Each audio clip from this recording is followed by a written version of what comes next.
హరీష్ రావు గారు, deputy CM గారు, deputy CM అధ్యక్ష, ఆగండి. డిప్యూటీ సీఎం గారు, అధ్యక్ష హరీష్ రావు గారు ఇంతకుముందు లెజిస్లేటివ్ అఫైర్స్ మంత్రిగా కూడా చేశారు, ఫైనాన్స్ మినిస్టర్గా కూడా చేశారు.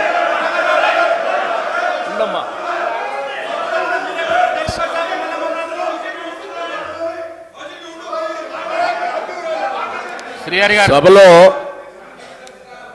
ఇవాళ 10 సంవత్సరాలు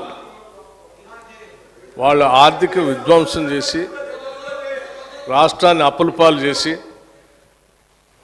అసలు ఈ రాష్ట్రంలో పనిచేస్తున్నటువంటి ఉద్యోగస్తులకి జీతాలు కూడా ఇవ్వలేనటువంటి కటకటలాడే పరిస్థితులు ఈ రాష్ట్రాన్ని నెట్టేస్తే ఇప్పుడే కొద్దిగా ఘాట్లో పెట్టి నెల నెల మొదటి తారీఖున వాళ్ళ జీతాలు ఇస్తూ ఇటు వ్యవసాయాన్ని, సంక్షేమాన్ని, పరిశ్రమల్ని, హైదరాబాద్ నగరాన్ని, మహిళల్ని, యువతని అందరినీ దృష్టిలో పెట్టుకొని ఒక ఆలోచనాభరితమైనటువంటి బడ్జెట్ను ప్రవేశపెడితే రాష్ట్ర వ్యాప్తంగా ప్రజలందరూ హర్షిస్తూ ఉన్నారు.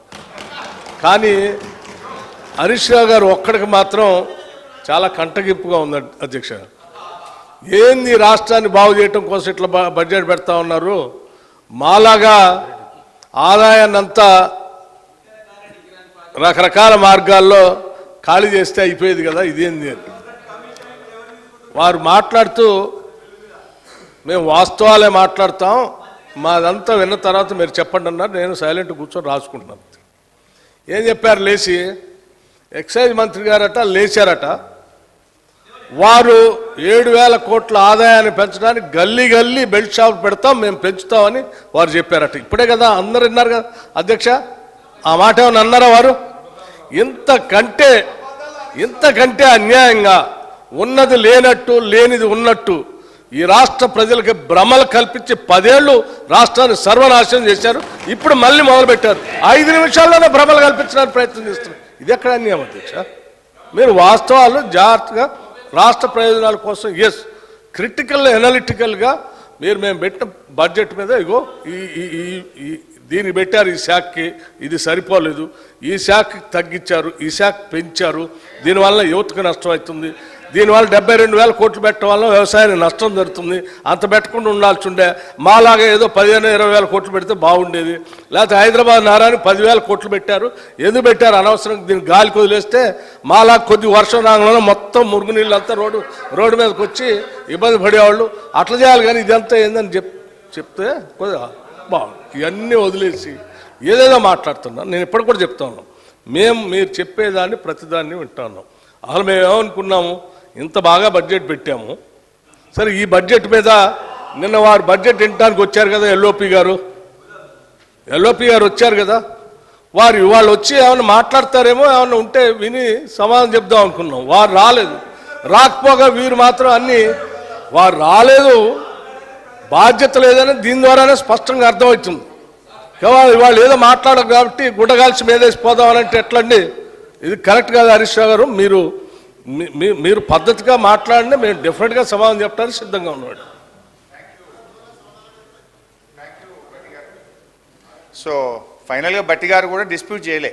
ఒక విషయంలో మాత్రం ఎక్సైజ్ మంత్రి గారైనా ఉప ముఖ్యమంత్రి గారైనా 7,200 కోట్లు ఈ గత సంవత్సరం కంటే ఈ సంవత్సరం 7,200 కోట్ల రూపాయలు. సార్ మేము మళ్ళీ చెప్తా ఉన్నాను సార్, ఇట్లా సభను తప్పుదోవ పట్టించడానికి కానీ ఈ రాష్ట్ర ప్రజలను తప్పుదోవ పట్టించడానికి కానీ ప్రయత్నం చేస్తే ఇది సరైన పద్ధతి కాదు అధ్యక్ష. నేను మళ్ళొకసారి వారికి విజ్ఞప్తి చేస్తూ ఉన్నాను. నేనట ఒప్పుకున్నానట వారు చెప్పిన దానికి. ఏ ఒప్పుకున్నాను అధ్యక్ష? మీ ముందే కదా మాట్లాడింది. అంటే ఇంతకంటే పచ్చిగా నేను అనకూడదు, మరి అబద్ధం అని, ఇంతకంటే సత్యదూరమైనటువంటి మాటలు ఎంత భయంకరంగా ఇట్లే భ్రమలు కల్పిస్తే ఎట్లా అధ్యక్ష? అది హౌస్లో నిమిషాల్లోనే, రోజులు కూడా కాదు, నిమిషంలోనే ఎంత భ్రమలు కల్పిస్తే ఎట్లా సార్? ఇప్పుడు నేను ఏం తప్పు చెప్పలేదు అధ్యక్ష. పోయిన ఆర్థిక సంవత్సరం కంటే ఈ ఆర్థిక సంవత్సరం ఎక్సైజ్ మీద 7,200 కోట్ల రూపాయల ఆదాయం పెరుగుతుంది.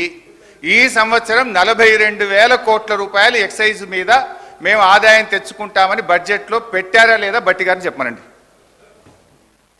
మళ్ళీ ఒకసారి చెప్తా మీకు లెక్కలన్నీ మీరు మాట్లాడేటప్పుడు. అయినా మీరు తొందరపడుతున్నారు కాబట్టి చెప్తున్నాను. ఇప్పుడే చెప్పండి, అప్పటిదాకా ఎందుకు? ఎక్సైజ్లో మేము రెండోది నేను ఇంకోటి చెప్తున్నా. ఏంటి అధ్యక్ష, టానిక్ లాంటి షాప్స్ దుకాణాలు పెట్టి ఆక్షన్ ద్వారా స్పష్టంగా ప్రభుత్వానికి రావాల్సిన ఆదాయాన్ని ప్రభుత్వానికి రానియకుండా సంబంధం లేకుండా అడ్డగోలుగా మీరు లైసెన్సులు ఇచ్చి టానిక్ లాంటివి పెట్టి ప్రభుత్వానికి రావాల్సిన ఆదాయాన్ని కొద్దిమంది కుటుంబాల చేతుల్లో బయటట్టు చేశారు. అటువంటి దాన్ని మేము పోనీయం. ఆ ఆదాయం అంతా రాష్ట్రానికి వచ్చేటట్టే చేస్తాం. అటువంటి వ్యక్తుల చేతుల్లోకి రాష్ట్ర ఖజానాన్ని పోనీయకుండా మేము జాగ్రత్త కాపాడుతాం. ఆ లెక్కలు కూడా చెప్తాను. మీరు తొందరపడుతున్నారు కాబట్టి ముందే చెప్పాను. ఇంకా ఉంది దాని గురించి అన్ని చెప్తాను.